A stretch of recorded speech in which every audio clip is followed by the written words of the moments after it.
Shalom, selamat pagi jemaat Tuhan yang terkasih, yang selalu setia mengikuti Sapaan Teduh GBKP Klasis Jakarta Kalimantan. Memulai Sapaan Teduh pagi ini, mari kita berdoa.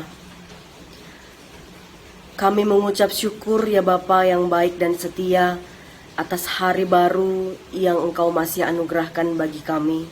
Nafas kehidupan adalah anugerah terindah pada hari ini. Kami mau memulai hari ini dengan terlebih dahulu datang ke hadirat Tuhan, mendengarkan firman Tuhan. Kiranya Roh Kudus-Mu yang menyertai hati pikiran kami. Dalam nama Yesus kami berdoa, amin. Bapak Ibu Saudara, jemaat yang terkasih, 1 Tesalonika 5 ayat yang ke-9 menjadi perenungan kita hari ini. Kami bacakan, karena Allah tidak menetapkan kita untuk ditimpa murka, tetapi untuk beroleh keselamatan oleh Yesus Kristus Tuhan kita. Selamat pagi, shalom bagi kita semua. Kami berdoa dan kami harapkan kita semua dalam keadaan sehat dan semangat. Sekalipun mungkin beberapa dari kita ada yang sedang menjalani isolasi mandiri di rumah ataupun di tempat lain, Tuhan senantiasa memberkati dan menguatkan. Tetap semangat, saudara-saudara terkasih kami. Bapak Ibu Saudara yang terkasih, kalau kita dapat kabar ada tamu penting yang akan datang, kita pasti bersiap-siap. Apalagi kalau sudah mendekati hari H, mendekati tanggalnya, pasti kita menyiapkan segala sesuatunya.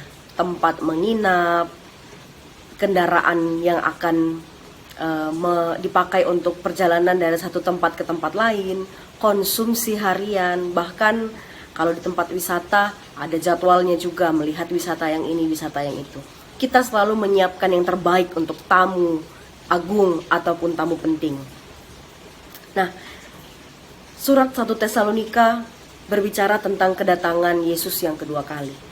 Tuhan Yesus adalah tamu agung dan tamu penting, tapi persoalannya adalah tidak diberitahu kepada kita kapan. Tidak ada yang tahu kapan Tuhan Yesus akan datang kembali. Tetapi kita semua diminta untuk bersiap-siap, untuk selalu ready kapanpun itu terjadi. Ya, firman Tuhan kalau berbicara soal akhir zaman sebenarnya tidak mau berbicara soal kapannya, tetapi bagaimana kesiapan kita. Sebab kita harus bersedia kapanpun itu terjadi. Justru karena tidak tahu kapan, maka mari kita siap setiap saat. Karena Tuhan Yesus pasti datang. Dan pengakuan iman rasuli yang sering kita ucapkan setiap hari Minggu itu mengatakan bahwa ketika Yesus datang, ia akan menghakimi orang yang hidup dan yang mati. Maka hari kedatangan Yesus pun sering kita sebut dengan hari penghakiman. Jadi suasananya seperti mencekam. Karena hari penghakiman adalah hari yang mengerikan bagi orang-orang yang penuh dengan dosa.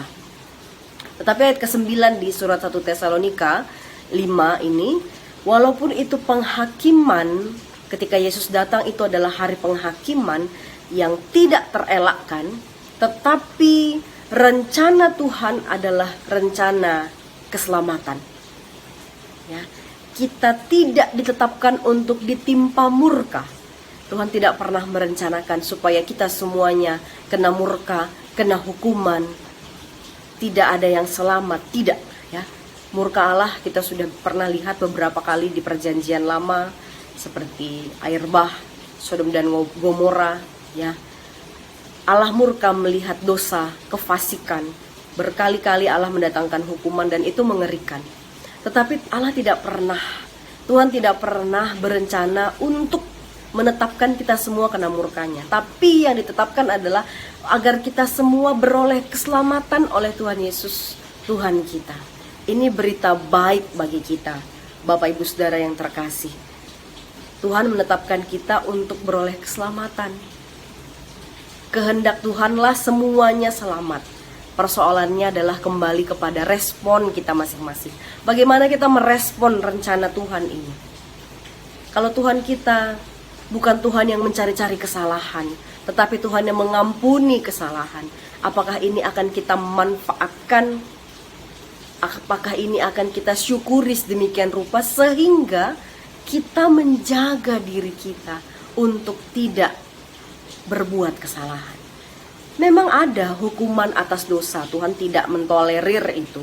Tetapi yang Tuhan mau adalah bagaimana supaya kita selamat, bagaimana supaya kita bertobat, ya.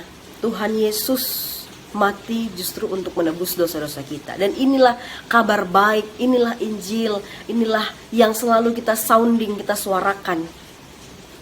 Sehingga hari penghakiman itu bukan sesuatu yang mencekam dan mengerikan, tetapi itu adalah sesuatu yang indah kalau kita dalam keadaan siap, setia.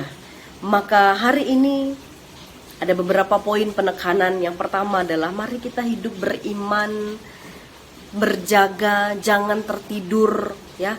Kita tidak juga dalam ketakutan menjalaninya. Jangan mengikuti firman Tuhan hanya karena takut hari penghakiman, tidak.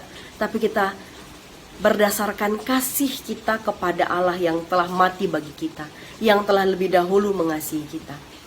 Karena kita mengasihi Tuhan kita tidak mau melukai hatinya, maka kita tidak berbuat dosa. Ini bicara soal kesiapan kapanpun. Tinggalkan dosa sekarang, hari ini. Kalau hidup dalam dosa, hari ini juga tinggalkan. Berani keluar dari hidup yang penuh kecurangan, penuh korupsi, penuh ketidakjujuran, penuh dengan saling menjatuhkan. Tapi dengan kasihlah kita hidup sebagaimana Yesus sudah tunjukkan. Yang kedua, karena kita tidak tahu kapan, dan memang bukan urusan kita kapan Yesus akan datang. Urusan kita adalah berjaga dan bersiap-siap. Karena itu usaha orang-orang dari masa ke masa memprediksi adalah usaha yang sia-sia. Kita tidak perlu menghabiskan energi kita mencari tahu kapannya, tapi marilah kapanpun itu kita siap. Kita senantiasa setia dalam doa-doa kita, dalam ibadah-ibadah kita, pribadi, di rumah, bersama dengan jemaat. Selalu sediakan waktu bersama Tuhan. Yang terakhir, kita ditetapkan untuk beroleh keselamatan. Sudah ditetapkan, maka jangan tunggu nanti. Jangan tunggu kelak ketika kita sudah hidup bersama dengan Tuhan Yesus. Baru kita merasakan hidup yang penuh damai, penuh dengan sukacita. Dari saat ini, kita sudah tahu, mari hidup sebagai orang-orang yang sudah selamat. Bersikap, bertingkah seperti Tuhan ajarkan. Kita jujur, mengampuni, saling menopang, hidup penuh kepatuhan atas firman Tuhan, dan juga damai dengan sesama dan diri sendiri. Inilah orang-orang yang ditetapkan untuk diselamatkan, ditetapkan untuk beroleh keselamatan. Hiduplah sejak saat ini, sejak dalam dunia ini, kita sudah hidup seperti orang-orang yang diselamatkan. Tuhan memberkati. Mari kita berdoa. Bapa di dalam surga, kami mengucap syukur atas firman-Mu yang boleh kami terima hari ini. Biarlah firman-Mu menjadi kekuatan bagi kami dalam menjalani kehidupan kami di dunia ini. Sebab kami harus menjaga kapanpun Yesus datang kami siap. Maka kami hidup dalam kesetiaan akan firman Tuhan. Juga hidup damai dengan diri sendiri dan orang lain. Bapa di surga, pada hari ini kami berdoa bagi setiap kami yang siap untuk melakukan aktivitas kami. Apapun situasi kami saat ini, Tuhan kiranya senantiasa beri kekuatan dan kemampuan untuk menjalaninya. Kami juga sehati berdoa bagi GBKP Runggun Banjarmasin. Tuhan memberkati baik pendeta Berusi Tepu dan juga hamba-hamba Tuhan yang melayani, juga jemaat Tuhan. Kiranya senantiasa Engkau beri kesehatan, Engkau berkati pelayanan GBKP Banjarmasin agar dapat terus menjadi garam dan terang, agar apapun yang sedang diprogramkan saat ini, Tuhan senantiasa memberikan berkat-Mu, kesehatian atas semua hamba Tuhan, pekerja-pekerja di gereja Tuhan, supaya gereja ini boleh menjadi berkat bagi jemaat dan bagi sekitarnya. Terima kasih Bapa, inilah doa kami di Sapaan Teduh pagi ini. Di dalam nama Yesus kami berdoa dan bersyukur. Amin.